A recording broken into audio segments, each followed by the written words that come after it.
Hi viewers. Oh my gosh, I am back after a couple of days. Obviously, as you can tell by the title, I had the baby already and it was intense, but nonetheless it is a big blessing for sure. I asked you guys on Snap if you guys wanted me to do like a postpartum type of deal, and I figured I would, just because I feel like it's very interesting to know everyone's labor and how a human life comes into the world. Obviously everybody's situation is different, but yeah, so I guess I'll start off with me feeling like crap for a whole week. As you guys saw in my vlog, I was hurting and it was hell forever. I try to keep my mind busy and not really think about it, because at the end of the day I was like, I'm gonna suck it up and I'm gonna feel the pain and everything until I can't no more, or worst case scenario, if anything bad were to happen, I would obviously go to the hospital. But for the most part, I really wanted to wait as long as I could to go to the doctor or the hospital.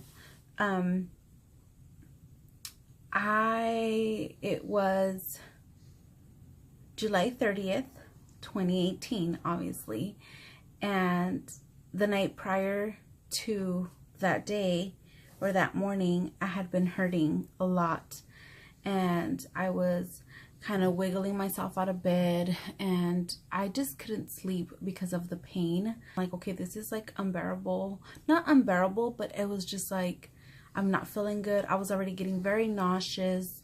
I feel like I was, because I hadn't slept, I was very weak. And long story short, that was like that whole morning. At 11:30ish, from like 11 to 12, it's when my water broke. I was throwing out the trash, and mind you, it wasn't like heavy trash for you to be like, oh, because of the trash your water broke. No, it was like very light, like trash. And there was like, I had my slippers on, so I didn't really want to go through the dirt, so I stepped from the concrete to the grass, like not a big jump, but like a leap, and I felt like I peed. And I was like, but it was like a leak. It was like, oh shoot, did I just pee myself? And at this point I was thinking like, fuck, I think I did, because obviously that's what happened, kind of, sort of, with the bed incident. Do you guys remember that? Okay, so I was thinking like, okay, like I think I peed myself. Luckily I had male basketball shorts to where they get dry really fast and they soak up the liquid, and they were black. We had a visit at the house that day.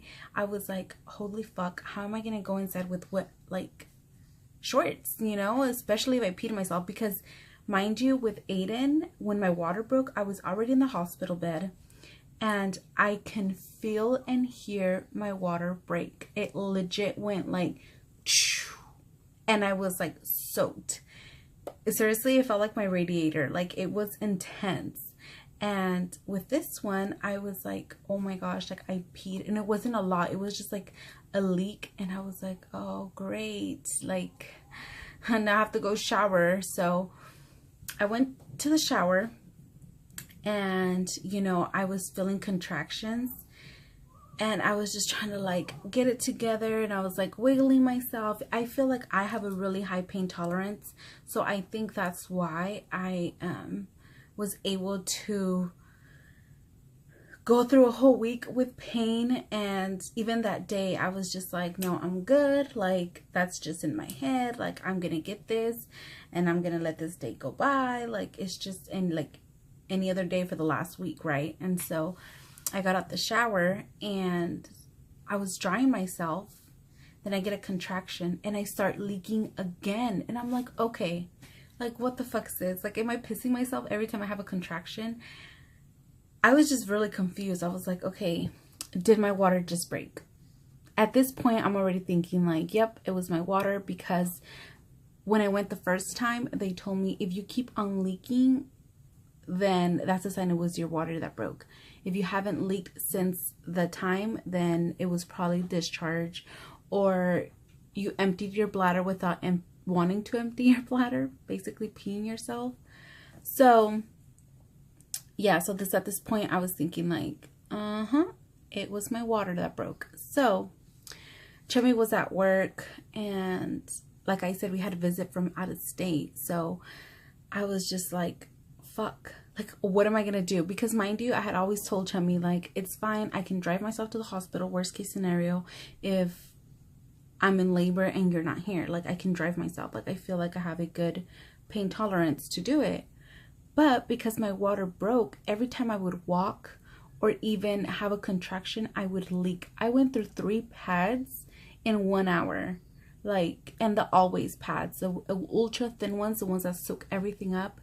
Yeah, I went through 3 of those in 1 hour, and I was like, okay, I cannot be just wasting my pads. So mind you, that was from 12, and the whole time, thankfully, because we did have that visit ended up going to one of a relative's house, so they took Aiden. So it was just my suegra and I, and she was like, you know, I think it is your water. I was like, you know what?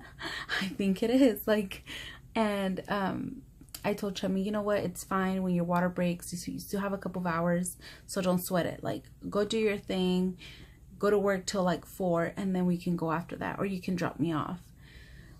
Because I kept leaking, and it was very uncomfortable for me to walk from the parking garage to the hospital. So I was just like, I'm not gonna walk 5 minutes to, like, especially when I'm leaking, you know. And so he ended up taking me to the hospital, and it was so cute though, because I had my hair done, like my makeup done and everything, because I was in pain, but like I said, I was trying to distract myself, you know. And if you guys follow me on Snap, even here, I think I've said it a couple times, like, if you feel like shit, you got to put your makeup on, because you just can't be feeling like shit and looking like shit. Like, you got to look good to feel good. So I ended up doing my makeup. My hair was already, or I had straightened my hair, but because I was in so much pain, I feel like I was sweating. So I had to put it up in a ponytail. And so I get off, right? And there's like this lady there. This is like a side note, but it was just so cute, because she's like, I'm like getting off from the car, like, carefully, not because I was in pain, but because I was leaking. I'm like, how embarrassing, like, having to, not embarrassing, but I was just like, it's uncomfortable for sure. And she's like, honey, are you going into labor? And I was like, I think so. Oh, baby girl. She's like, God bless you. Like, you got this. Like, she was like my little cheerleader, my stranger cheerleader. And she's like, you're gonna do great, mommy. Like, she was just like, oh, God bless your baby. Like, she was so cute. And she was obviously waiting for someone. But anyways, yeah, so at this point I'm thinking like, holy fuck, I am gonna go into labor. And mind you, I packed everything. So I had told Chummy, like, I'm just gonna go like this. Everything's already packed. Like, when it's time for me to, like, or for you to come to the hospital, because he was gonna go back to work until they, you know, until they examined me and they were able to tell me if it was gonna be my water that broke or not, or it was just a false alarm. So I'm like, when you come back, then you can bring everything else. Meanwhile, like, I'm just gonna go like this. So yeah, I ended up going into the hospital, and, you know, where we report ourselves into the 3rd floor, which is the pregnancy floor. There's like a security guard there, and you fill out this like paperwork of why you're getting seen and stuff. And he's like, okay, have a seat. I'm like, I'd rather not have a seat, because homegirl over here is leaking. Like, I cannot have a seat. And so he's like, okay, well, just stand until they call you. But because I was leaking, they're like, you know what, like, we're just gonna take her in because, you know, she's leaking. So they took me in. They had me sit down inside like the waiting room inside. I think it's called the triage. I think is what it's called. So they had me wait there for a whole hour because it was so busy and they were short of nurses and doctors. So I was waiting and waiting. Thank God I was not in excruciating pain. Otherwise, I probably would have slapped one of the nurses. Like, but yeah, and so I was leaking. I told the girl, like, I'm really leaking. Like, I don't know if I want to sit down. She's like, honey, you're gonna have to sit down because it's gonna be a while. So she put like those like blue pads to wear, like the leak proof pads. Hour later, when she had me change into my gown, I was leaking and I was dripping, and she's like, yeah, I think your water broke, and because of that you're not leaving anytime soon. I was like, oh my gosh, the baby is coming today. So I was thinking this whole time, like, the baby's coming on the 30th, like, it's go time, you know? Yeah, no. A couple of hours later, they ended up checking me, or not a couple of hours, like a couple minutes later, they ended up checking me, and I was already 5 centimeters dilated, or 6 centimeters dilated. I can't remember what it was, but they're like, yeah, you can't go home anymore, so you're just gonna stay here, and then we'll go from there, you know? So technically I was already in active labor, and yeah, I was in pain, I was contracting, and I feel like the best I don't want to get emotional. The best advice I ever got from anybody was my grandma. When I was pregnant of Aiden, my grandma was still like a little bit more like conscious, or more like, how should I say this, aware of stuff. Right now she's not too much. She's like in her own little world now, you know. But I remember when I had Aiden, or before I had him, I think it was like my baby shower or something, she told me, mija, no te asustes. Cuando tengas al niño, no te vayas a asustar, porque si te asustas, todo se complica. And I was just like, grandma, no me voy a asustar, like, I got this, you know. And that was like with Aiden, you know. So she would always tell me that, no te asustes, no te asustes. She goes, yo tuve tantos watches, which is watches is where we're from. This is gonna be a bilingual video, so I apologize for that. But she goes, yo tuve todos mis watches y nadie se daba cuenta cuando los tenía porque, you know, like, era más, I guess, no se asustaba. So she would just take it like a champ, have the baby, and bam, let's go, you know. And that was one of her advice. She's like, no te asustes, which means don't get scared. Like, you got this. She's like, because as soon as you get scared, everything starts to get even more complicated. You start, you know, not opening, or you just, everything just gets harder once you get scared and your body goes like in a shutdown, is basically what she said. So with Aiden, I remember pushing and going through hell and thinking like, don't get scared. Like, you got this. You got this. So, with Leo, I was contracting, and mind you, I was already 7 centimeters dilated by like 10 o'clock, and I hadn't dilated. I would dilate every 4 hours 1 centimeter, so it wasn't too bad. I was in pain, and then when they kicked in with the fucking Pitocin, I was like, hold the phone, like, this is getting intense. Like, it was really, really painful. My mom was in the delivery, and so was Chummy. Chummy slept through the whole time. My mom was there with me, and I was in so much pain. It was really painful. And if you follow me on Snap, like, you saw, like, I was like controlled, and I was trying to take it like, I got this, and I did. I was just like, I got this. Like, I took it like a champ, honestly.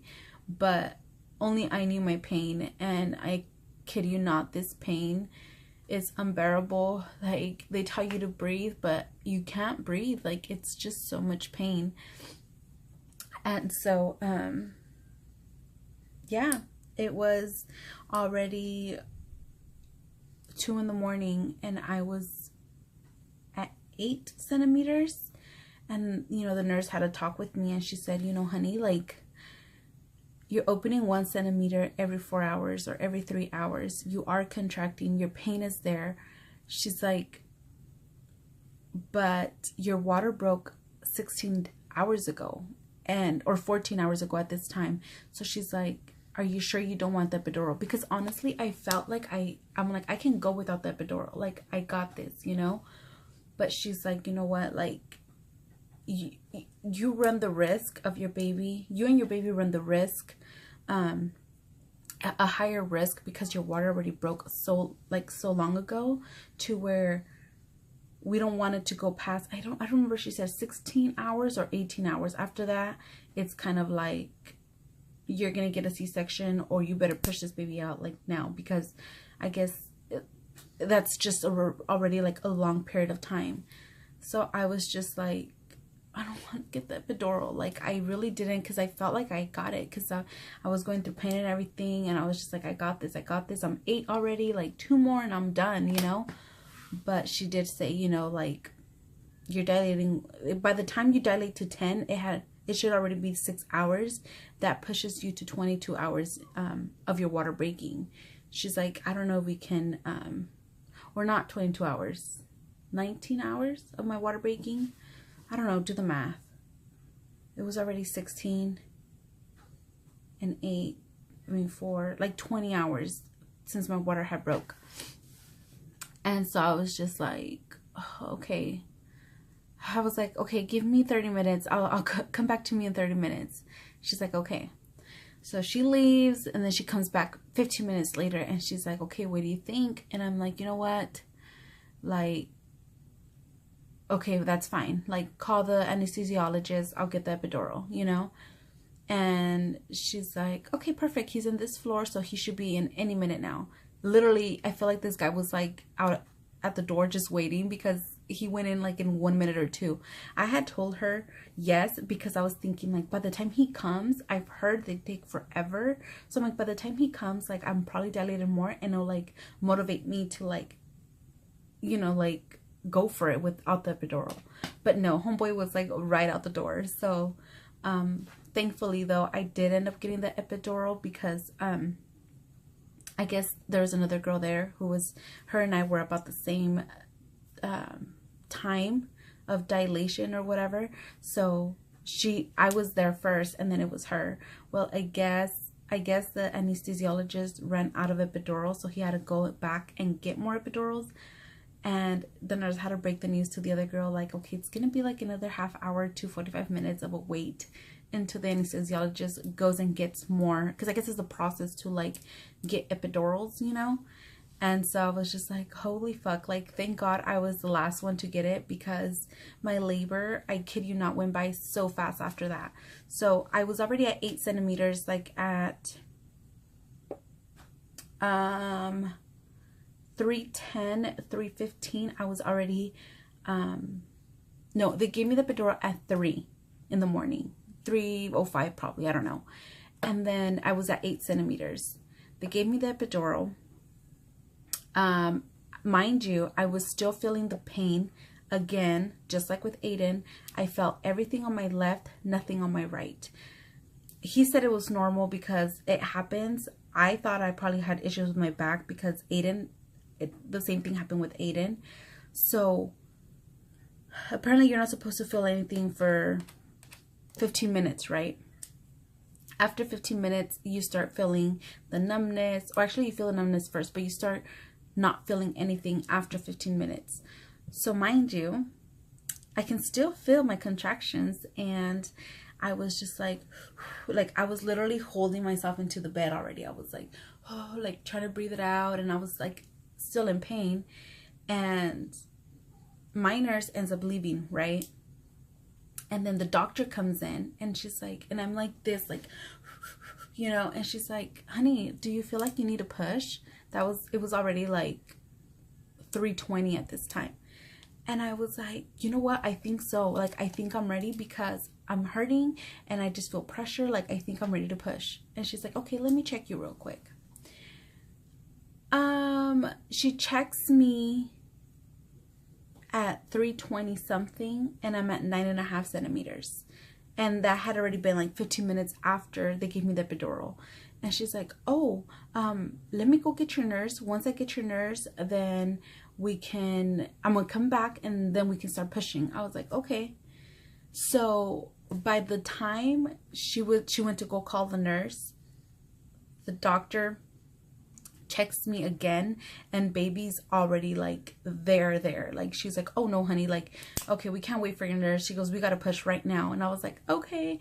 So I really don't want to get emotional. You know what, this is like the thing with postpartum. Like, I'm so emotional. Anyways, and she's like, you know, it's go time. Chummy and my mom are just like, oh my gosh, like, it's time. And at this point, my mom's like super, she's not religious, but she's very, what is it called, spiritual, just like me. She used to be a Christian. I guess she's still a Christian, I don't know.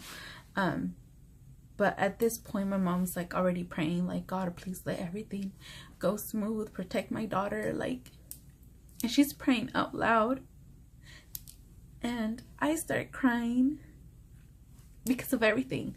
I'm scared, I'm excited, and I'm just thinking, like, honestly, like, when it was time for me to push and when I was going through all the pain, the only thing I can think, or two things I can really think of: don't get scared, and the conversation me and Chummy had a while back. I remember telling him, like, I wonder if I'm gonna love Esteban as much as I love Aiden. I go, because I feel like Aiden's my only love. Like, I love him so much. And Chummy was like, you're gonna love him the same. Like, don't even worry about it. Like, he's gonna be your kid.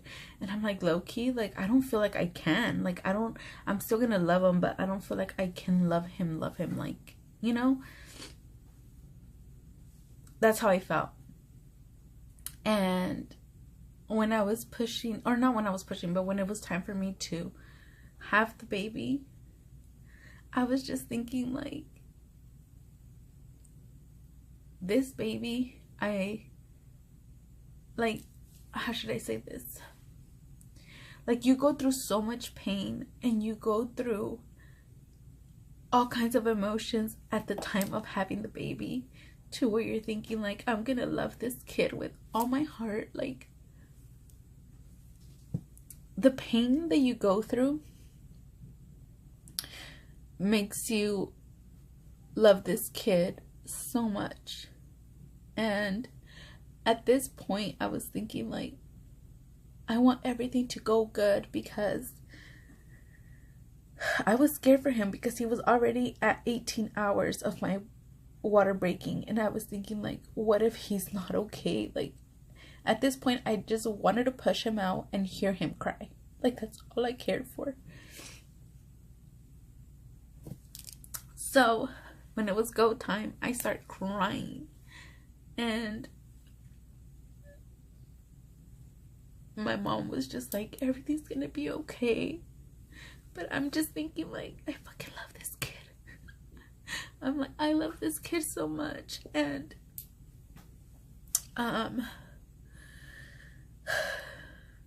yeah. And so I start pushing, and I can feel everything. I felt my vagina, I know it's TMI, I felt my vagina open. I felt his head there. When I would push, he would come out, and I can feel him coming in. Like, I would feel everything. I felt the contractions. I was just like, I need to push him out right now, because if I don't, he's at the risk of a higher risk, you know? And so I was just like, okay, we're pushing him out, and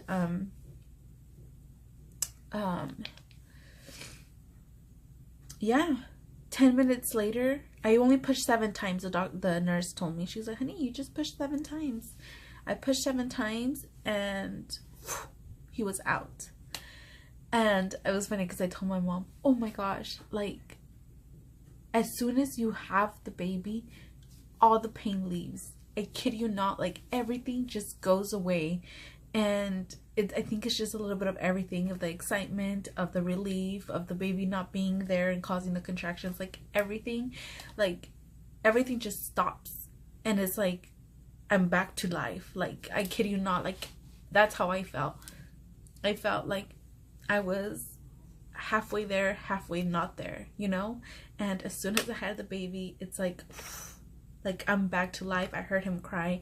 I have no pain. Like, it was just crazy. And it's even more crazy to like think about it and thinking like, this is why it's a miracle, because you go through hell and right after the baby is born, like, you feel nothing. Of course you feel the nurses pushing on your belly and stuff, but it's nothing compared to like the pain you're going through. So he was born at 3:43 a.m. July 31st, and it was intense. It was beautiful. And just for the record, I love both my boys the same. Anything that was possible. And I do. I love them so much, and they are a big blessing for sure.